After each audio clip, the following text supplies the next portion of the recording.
هذا صاير بيه شلون تطبخون بيه انتم؟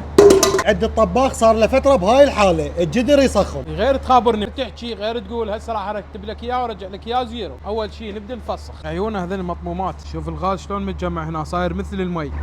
نفتح الولفات ونشوف شنو العطل اللي بيه. هسه ضبطنا الولف نرجع نشد، نفتح المميات نبدلها. طباخ بيه مميه. ايه شلون النوزل مال السياره، هذول الممات بدلتها هم جدا. مثل هيك عطل، ايش قد يكلف التصليح مالته؟ حسب كل من والعطل مالته، مرات بوارم مزرفه، مرات ولفات، مرات لا بس تنظيف. بدلت لك الولفات مالته نظفتهن، وبدلت لك الممات مالته. هاي العيون القديمه التعبانه هم نشمرهن. عيون جديده وحتى صخام بعد ماكو بالطباخ. انت شغلت نعم هيك ما راح يبين. اروح اجيب لك جدر واجيب وهذا جدر جديد وفحص. اتحداك اذا تشوف النار بعد ما الطباخ كان بهاي الطريقه يسخم الجدر، هسه صار هاي الطريقه. هسه ضوء ما مبين النار، زرقاء فول. هسه نشيل الطباخ نقعده ونخليه على هاي باوع يمشي براحته، حتى اذا تيجي يركض هم يركض. كملنا ورجعنا كل شيء بمكانه الصحيح. صيانه موقعيه بغداد وكربلاء ونجف، فنادق والمطاعم هم نشتغل طباخاتهم عادي. جايه زياره واكو مواكب، اي واحد عنده طباخ المواكب صيانه مجانا. تراسلون الولد ويجوكم بهاي السياره. رقم تليفوني 077 68 64 25